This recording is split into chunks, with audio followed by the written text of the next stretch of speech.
Hey y'all, so we talk a lot about starting. We talk about starting new seasons, new ideas, new intentions, but what we don't talk about enough is what it takes to stay, to finish, to stay when the excitement fades away, to stay when the middle gets real messy and it's gonna get messy, to Mhm. stay when people are not clapping for you, when the likes aren't liking and the shares aren't sharing. Today's conversation is about that kind of bravery. Hey, y'all. Welcome back to the Brown Heart Wellness Podcast. I'm Samantha Edu. This space is for brave conversations, soft landings, and honest reflection about what it means to lead yourself well. This is our first guest conversation of 2026, and it felt important to begin the year with a conversation about consistency, capacity, and staying with yourself, being in your body, finishing what you started. All right. So, y'all know we start with a brown heart affirmation, and here it is. I do not need urgency to prove my worth. I can move with intention, return to myself, and finish what aligns. Take a breath and let's get into it.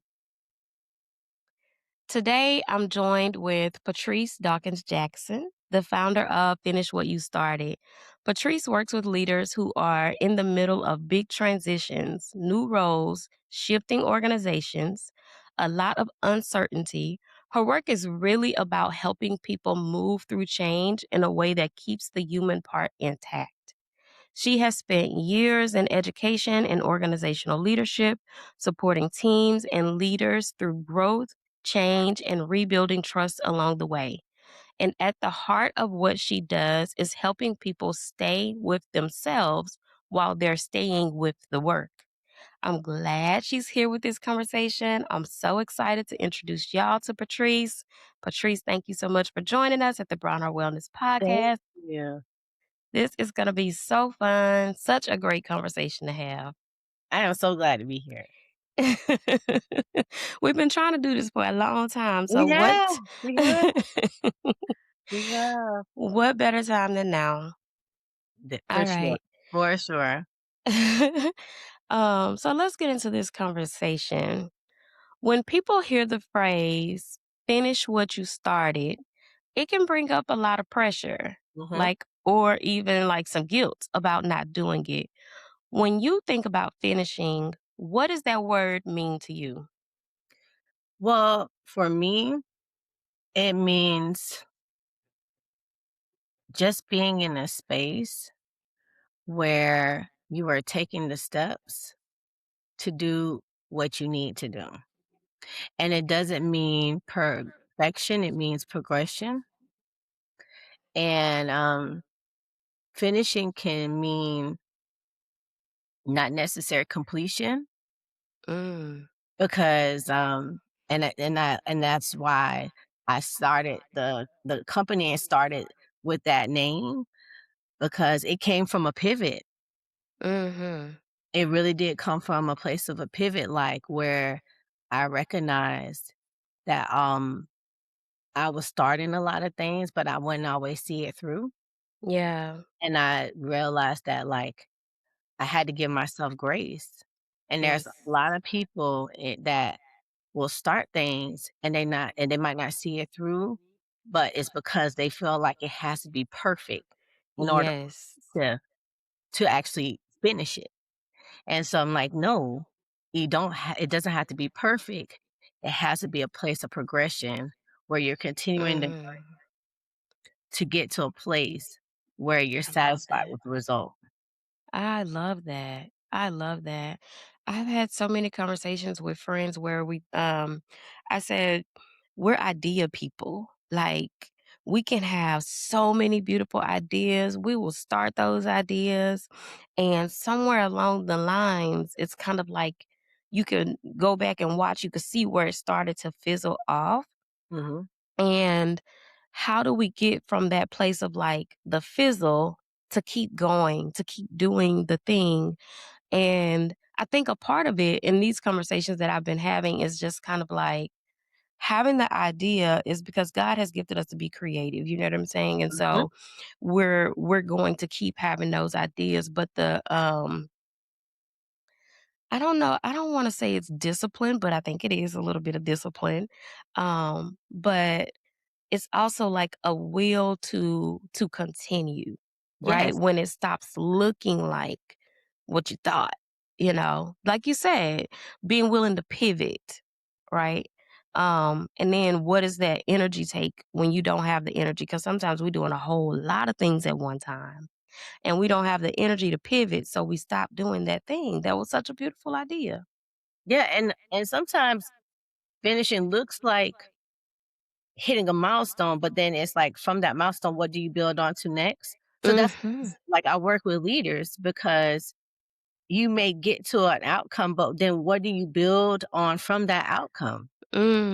It's Mhm. a journey that's continuous. So like you finish what you start, and then it's like then you have to think about then what next?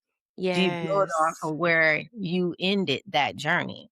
So it's like you start something and you see that through to Mm, progression to what you need to go to next.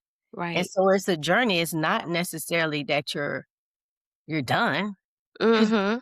necessarily be done. Yeah. And like you're not striving for perfection in it. You're striving for what you learn to get to the next place. And that's why the tagline for my business is someone is waiting on the leader who you're becoming. So finish what you started. It's like it is you're becoming in the You're journey. becoming. Yeah. Yeah, yeah, yeah.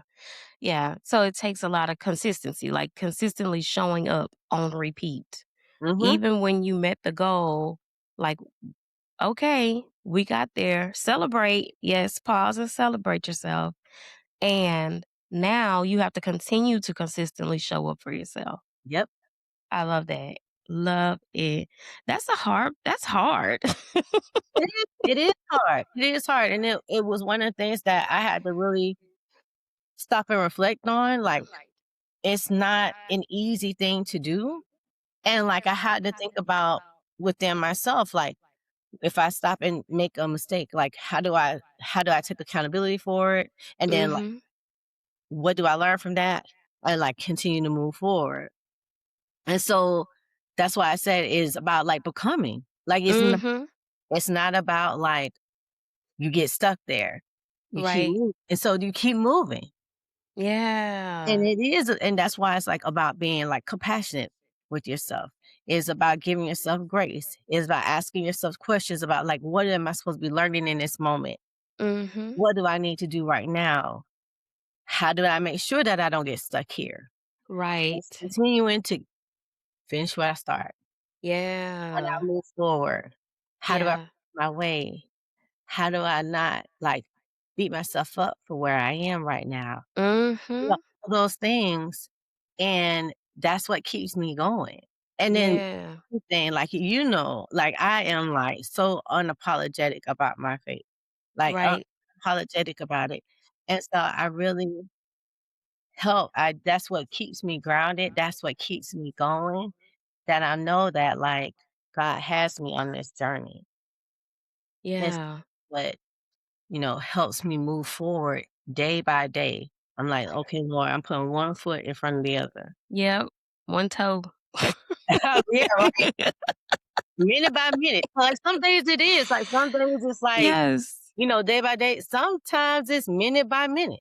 It is. It is. And we have to get to a point to where we can tell ourselves, "You know what, Samantha, great job for that minute." Right? Great Yes. job for the minute you showed up today because you didn't think you had it, like, but you did. And that's the hard part. That is, like you said, where compassion has to show up. Compassion has to sit with you every step of the way because our minds will play games with us. When I think last time on the podcast, I was talking about when our capacity has shifted and we're not able to hold as much. And we don't always have as much compassion for ourselves when we cannot have the same output. You know, when I can't do as much as I used to do, I'm beating myself up because, like, why not? Why? What's going on? And what's interesting about what you just said is that when you are beating yourself up for that, and other people are accustomed to you being able to have that same level of capacity, and there is a lack of empathy for you being able to have that kind of capacity and those kind of outputs, Mhm. and there's no understanding for, like, the place where you are right in that moment. You better say it. Listen. And that is very difficult to, be able to convey. Mhm. It's really hard to convey that, and you Yeah. go from, like, I remember you said you go from, like, this gallon to a teacup, Yes. and it's yeah, that's Yes. hard, that's hard, it's hard, Yeah. you feel you feel less than Mhm. because you realize that you are going from that gallon to a teacup, but you're still trying to perform like a gallon. Yes. Yes. And Mhm, it feels disappointing, like, mhm. wow. And I think there's also part of it, like, a recognition that, wow, I didn't teach the people around me to notice when I've shapeshifted, when my energy shifted, when my capacity shifted, and how to adjust to that. I've only taught them to see me and expect from me this big vase size capacity. It takes a lot of self compassion to come back from saying, you know what, I accept that that is the truth. That is what I've done. I taught them to see me as superwoman, and that's it. But now I have an opportunity to go back and do things differently, right? And that's the plan. Speaking of when your capacity shifts and having the compassion for yourself, and when you get to that part of the messy middle, someone comes to you and they feel stuck. A leader comes to you and they're feeling stuck halfway through something that they're trying to do or something that they care about. What do you usually notice first about what's actually happening for them? What is it that you're hearing? Is it fear? Is it like a loss of clarity? What are you hearing? So normally what I hear and what I usually use is like because I'm an executive coach, like Mhm. coach. So one of the things that I do is like I really ask a lot of questions to help them reflect on what potentially is holding them back. Mhm.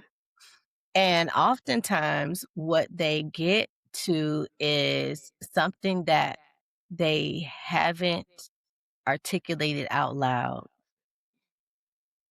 And it may be something that they uh, fear doing, Yep. or it may be something that they are adverse to doing, or it may be something that they know but they don't like to step into.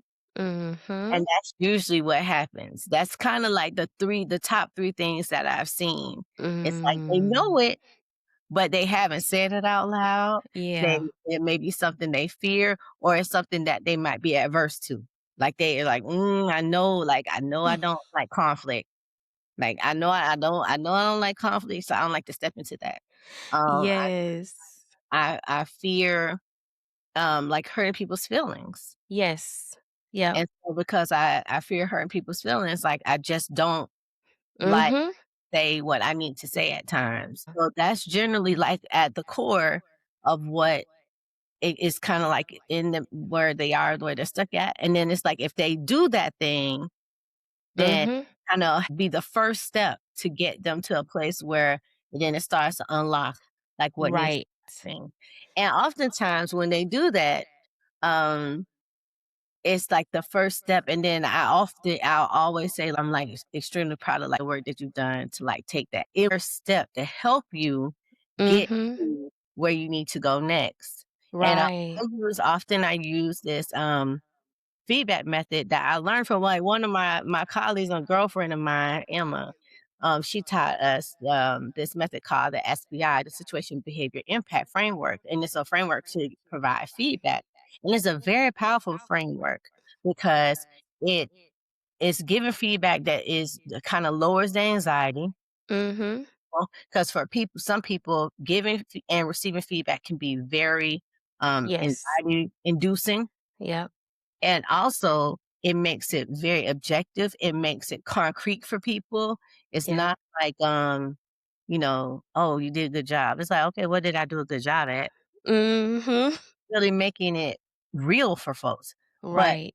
the S part stands for situation, so you're really providing a concrete, example of what the situation was, so this give providing the context.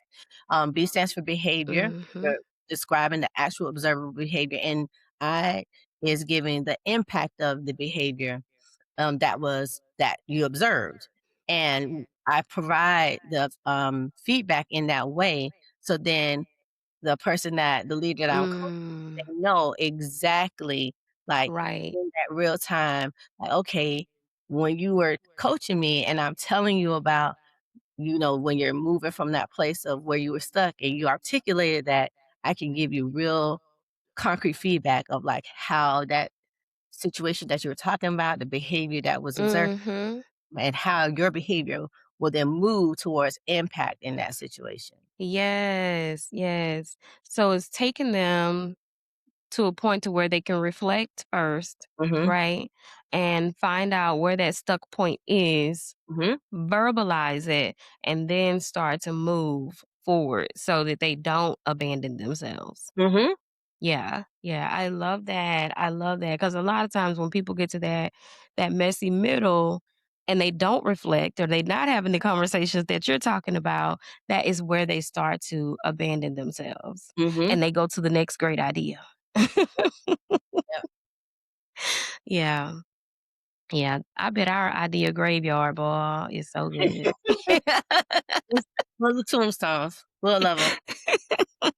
Love them. How do you help people tell the difference between needing to recommit and needing to recalibrate what they originally set out to do? So, sometimes we need to recommit to the thing that we were going to do in the first place, Mhm. or sometimes you just need to recalibrate and, maybe pivot. So, one of the things that I do is, like, have them think about how does it tie back to maybe strategy?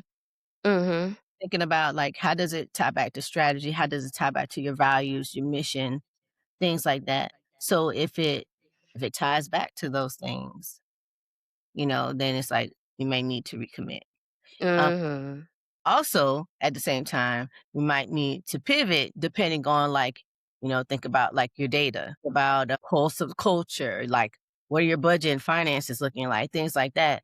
Then you may need to recommit, but then you also may need to recalibrate based off of, like, those things. Like, what is your data telling you? What does the culture look like? You know, Right. so it depends on, it could be a both and. Mhm. Mhm. Because, what if you're looking at your data, you want to be informed by your data and things of that nature. Looking at qualitative data as well, like what are your people saying, things like that. Um, then you can make some informed decisions. Right. Are you talking to like your executive team? Are you listening to like what your board is saying, things like that? Really making sure that you're looking at multiple aspects of like data to inform your decisions to decide, Yeah. does this make sense for us to pivot? Yeah. And Yeah. like doing like a kind of like a risk analysis to decide Mhm. what makes the most sense for us, what is going to be high leverage versus Right. leverage. Also, what do you have the capacity and bandwidth to do? I like one of the biggest things for me, Man. more than anything in an Yes. organization, is always to think about capacity and bandwidth. I Yes. say that all the time. Look at capacity and bandwidth. Look at how many initiatives you have going right now. Mhm. Change fatigue is very real. Yes. Change fatigue is very real. How much is this going to impact the people who have to actually carry it out? Yes. Yes. That's Okay. huge. It really is. That is I huge. love that. Thank you for bringing that up. And for those that are listening, yes, she's talking to leaders and organizations, but you yourself, you are self leaders. You Yes, are leading yourself. She's talking to yes. you too. It's so true. If you have 10 balls in the air, Can you add a 11th ball? Right. I can't do 2. Right. That's the real thing. What Yes. like, can you take something off to add this Yes. one? So it's I always caution leaders to think about like what is the readiness? Also too, like what is the readiness of the Mhm. organization? What is your readiness to take this? Right. So like Right. that's a huge thing for me. It's like to think about capacity and Yeah. bandwidth. And then after looking at capacity and bandwidth, like what are the skills, the resources to Mhm.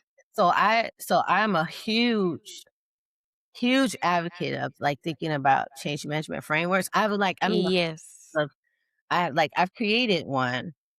And so that's what I'm researching for like my grad school, like my research.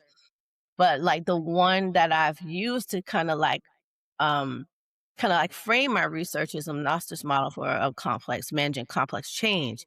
And one of the things it talks about is like if there has these different aspects of things that are necessary in order to reach change. Mhm. So you have to think about like, is there motivation there? Are there skills there? The resources? There's the action plan. Like all these aspects there in order to be able to achieve the outcome of change. Right. Piece is missing, then the change is not going to take place. Right.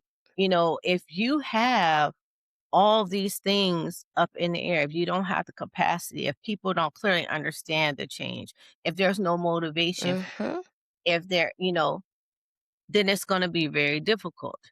The Yes. other part to that too is like within the context of the work that I do and like the framework that I created is like helping leaders understand that people resist change. There's going to be resistance, but if you actually lean into that resistance and Yeah. leverage it as data and actually mitigate instead of saying, well, you know, people are pushing back. It's so helpful because then you can understand like, There's well, so much data. it's so yeah, it's like there's so much there. There Mhm. if you understand that people are like seeing it as loss, well then Right. if you understood what are they feeling like they're losing? Right. Right. Right. And ahead and be proactive versus reactive in the change effort. So Mhm. it's so much to learn when you're thinking about enacting change and doing the work of a leader. Even for yourself. Like, you know, Absolutely. That's what I was just about to say. I think a lot of listeners are leaders and may not be leading a whole organization, but I want to encourage people to realize that if you have been leading in any capacity and or not, you are still leading yourself. And so much of what we learn in corporate or when you've been a leader in these very large organizations, we can take all of that and apply it to ourselves. Especially when you think about an entrepreneurship, so much of that stuff applies. Everything that Patrice is talking about now applies to ourselves and how we move forward when we have things that we're preparing to launch. And once the launch happens, what's next? When there's a pivot or a bone thrown into it, how do we manage change for ourselves? mhm. What does that look like? Are we willing to ask ourselves the questions when we are resisting that change? Are we in community with other people who will ask us some really tough questions that we won't ask ourselves? Like all those things are so important. Extremely, extremely. And I think going back like to the main thing is the capacity piece. That, yes. Ask yourself, what do you have the capacity for? Can we do this right now?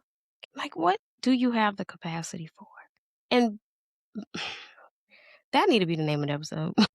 Can we do this? Can we do Mm-hmm. it right now? Yeah. Yeah. What do you have the capacity for without burning yourself out? because I think that, especially Black women, we have the capacity for a whole lot of things.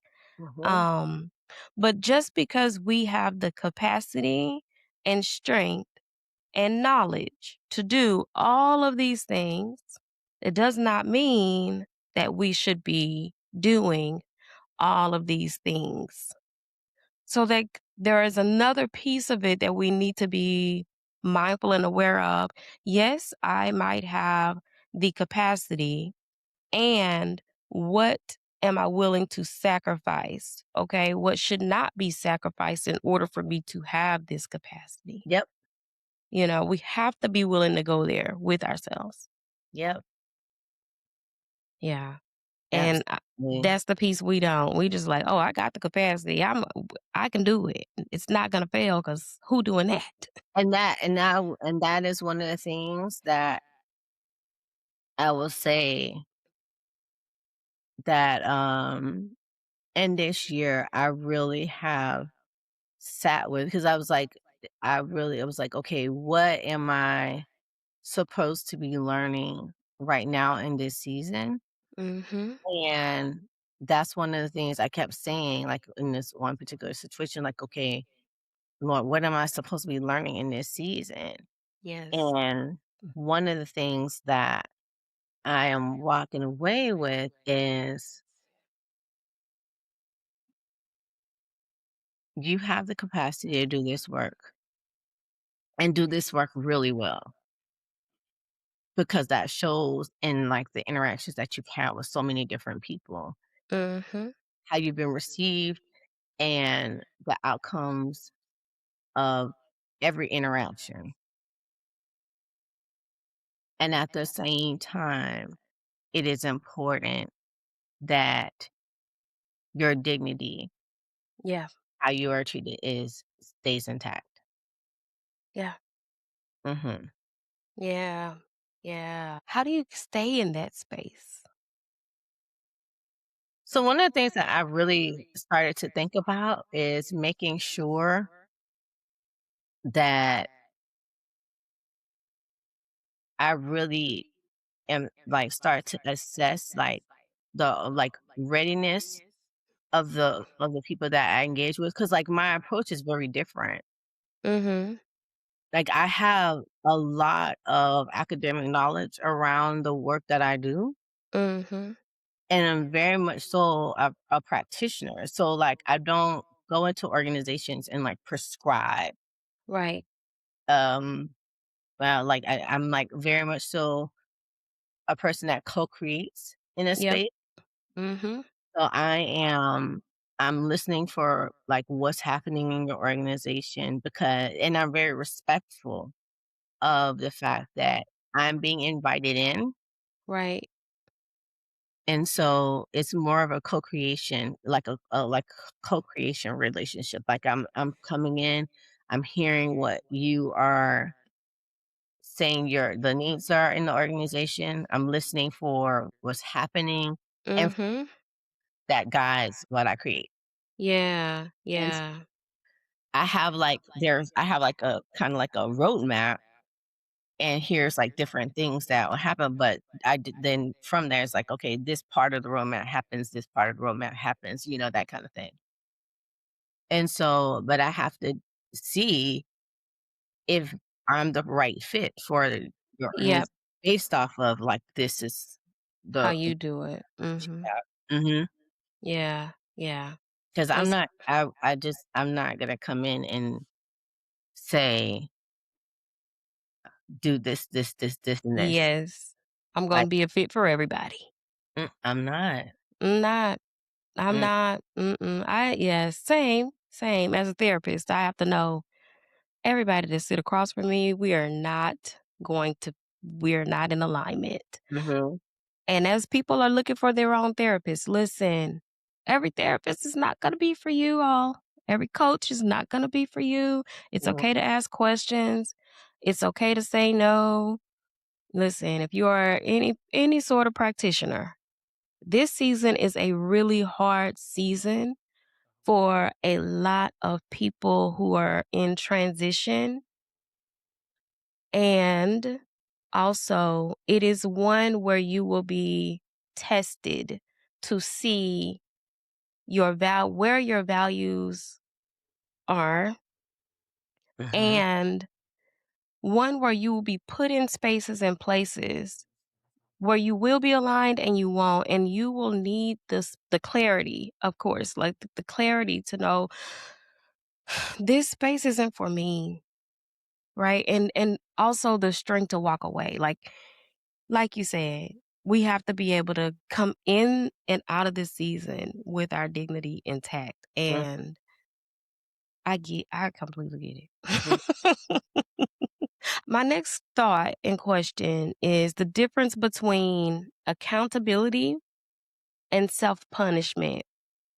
So when we think about compassion and what we have to overcome to get to that last part or to keep going to finish what we started, Mhm. how do you know when you've gotten to that point of like, I'm holding myself accountable and or this has become like self punishment, you know? I would say, when you're holding yourself accountable, you're in a space where you are you're being reflective, Mhm. you're owning it, and you're able to articulate the place where you might have gone wrong Yeah. and what you've been able to learn. Yeah. When you're in a place of self-punishment, it's a place where it becomes hurtful to you, Mhm. and there is no learning. It just is it's coming from it's in a place where it's always like a deficit, Yes. Yeah, and yeah, yeah. it's constantly negative, and Yeah. there is no learning there. And yeah, and so there's no that's the stark difference between the 2. I was trying to think of an example of like holding myself accountable means making sure I'm setting my watch to get up and, doing what I said I'm going to do, having somebody else, like telling someone else, hey, this is the thing I'm doing. I want to have it done by this date, having some calls with that person. Whereas self punishment is, I can think of times where I said, okay, I didn't do what I said I was going to do within that time frame. So I'm going to work from 9 a.m. to 9 p.m. and then I'm going to forget to eat. And I'm going to and I get it done at 9 p.m. and then I might celebrate. But I don't think, wow, I just punished myself for a whole day of not doing that thing. That's not accountability, you Yeah. know? Yeah. That's not accountability. So, And I didn't learn anything, like you said, I didn't learn anything in that process. I just produced. and oftentimes in places that do not have, really healthy cultures, Mhm. kind of behavior is rewarded. Yes. Yes. Team no sleep. Mhm. And it's like, no, and like hustle culture and things, Mhm. that's not healthy. No. Nothing about that is healthy. No. No.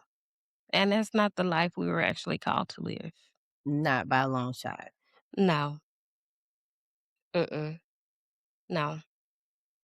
I wanna make sure we get to talk about the thriving, the celebration piece of it. Mhm.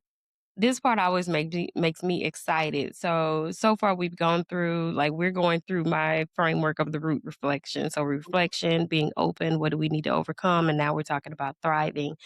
What do you see shift in someone when they have stayed with something long enough Mhm. to complete it, and then they have their plan for their next thing, even if it's imperfect? What do you see? What does that shift look like? So, one group that I've been working with, and I'm, like, extremely proud of, When I first started working with them, it's like there was a lot of transition that was happening, and, um, and they were like it was, like, really, like, tough, like, they were in a really tough place, and got to a place where I could see that they were turning the corner, Mhm.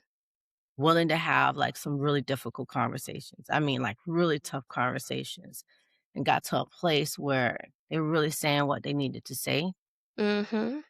There are people that are stepping up and being extremely brave with one another, and I know that was really hard for them, but Yeah.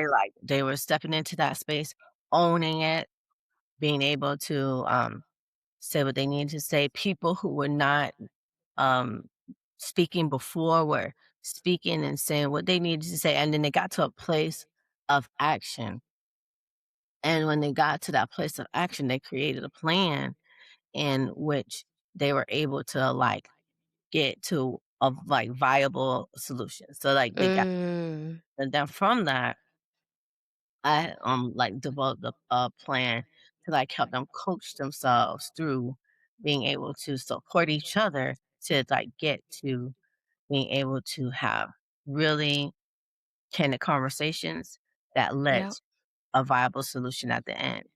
But it was something that they'll be able to own together because, again, it was co-created by them, owned Yep. them, and then at the end, they would be able to have a viable solution that was supported through them creating it and then them having evidence of that it was actually working, and then how would they know that it was working? That they Yes. all on their own. And being able to see them the evolution of them coming from a place where they weren't really talking, people weren't really saying what they needed to say to where they are now has been such a rewarding experience. Yes.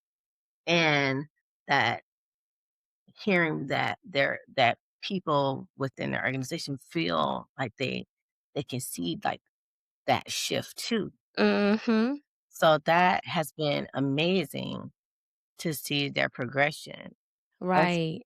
and going back to the whole premise of my firm in the first place, it's like Yep. help the leaders be able to, like, finish what they start. So, like, it's not about completion, it is about Yes. journey of progression. Like, it's not about being perfect on the journey. It's like you are taking Yes. step by step becoming what you need to be Yep. because there is somebody that is waiting on this leader that you Yes. in order to be in a, like to be in the organization that they deserve. And, like, being able to see that and know that it's happening. Mhm. Like, you just have to keep on becoming, like, day by day. And so that's just a great example of what it looks like to be able to thrive. That's an amazing example. It's almost like an organizational identity shift over time, right? And I'm imagining somebody running a race and when you talk about finishing what you started, like you can't get to the finish line without all of these hurdles you have to jump to get there. Like you have to finish what you started. You have to go through each of these different checkpoints to get to that finish line. And at each of those checkpoints, there are things that you've already done. You have to celebrate those things. And the more you do, the more you shift And into what you're becoming. I talk about that, like, so that literally one of the things that like an image that I use is that when you the finish line and the start line at a track meet are the same. Mm, mhm. But who you are at the start line at a track meet and who you are at the finish line at a track meet are two different people. Period. They're two different people. Yes. What you have exerted, what you when you start at the starting line of a track meet is one person, but everything that you have exerted once that gun goes off and you start that race, you've done so much to go from there to when you get back. You're not Right. the person. Yeah. You're Yeah. And so that's how I look at every leader that I work with. You can't start this journey and get back around and be the same person. No. No way. All right, y'all. Whew. This has been a conversation. If you are listening, I want you to ask yourself, what am I still committed to? Be honest about what matters to you and what you have the capacity for in this season. You do not need to have the whole plan. It doesn't need to be perfect. Just be honest about what matters. All right, Patrice, this is my last question. And I Mhm. ask this question consistently because it matters to me, it matters to the community. What is one brave thing you're currently doing or prioritizing in this season of your life? Mm. I would say the one brave thing that I am doing and prioritizing in this season of my life is trusting God 1000%. I'm talking about like I don't know what the next second brings. Mhm. What the next second? I have no idea. No idea. And Yes. um one of the things that I didn't make any, like, New Year's Mm-mm. resolutions, like, Yep. have any, like, the one thing or anything. I have really leaned into the sentence that I am a kept woman, Mhm. and that is because I am trusting God, so I'm kept, and that is Yes. all I got for 2026. I'll take it. That's I'll all. take it. I'm He's kept too, me. friend. He's me. So that's the bravest thing that I like Yeah. say that is the bravest thing. That's it. Yes. I don't Yes. anything else. And that is brave because Mhm. we like to know. And I don't know a thing. Yep. Mm-mm. You said the next second, millisecond, Mhm. nanosecond. I'm talking about down to the little dot on my nail. I don't know. I feel you so much. I don't know. Oh my gosh. All right. So y'all know we're going to do a brown heart mindful moment together before we close out. Patrice, thank you for joining us. Thank you for, I'm glad you're here to do our brown heart mindful moment with us. And so let's pause together, getting comfortable in your seats, closing your eyes if that feels good to you. Y'all already know if you're driving, don't do it. Placing one hand on your chest, noticing your breath, taking a slow breath in and a longer breath out. Think of one thing that you're still tending to. It's not perfect, it's just still there.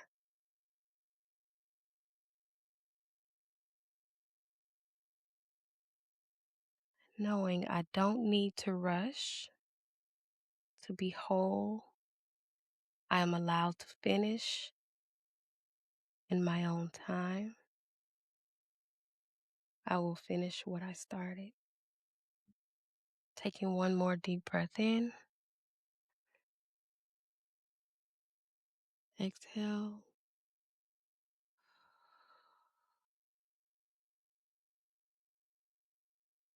All right. To everyone listening, finishing does not mean forcing. It doesn't mean completion, like Patrice said. It means choosing yourself again and again and again and again. Mhm. If this episode resonated, share with someone who's rebuilding trust with themselves. Patrice, is there anything that you're working on that you would like the listeners to know about? Yeah, so I'm continuing to build out, like, my coaching and, my framework. And Mhm. so you can find more information about me at www.finishwhatyoustarted.co. I am going to launch my podcast, but I'm giving myself grace with that. So it's Yes. coming. And so it's called Finish What You Started, of course. And Mhm. um, continuing to serve leaders everywhere. I will post all of Patrice's information in the show notes. And as always, choose your one brave thing this week. Sometimes that brave thing is staying and Mhm. doing the thing. Until next time, stay brave, stay rested, stay rooted. Bye. Thank you.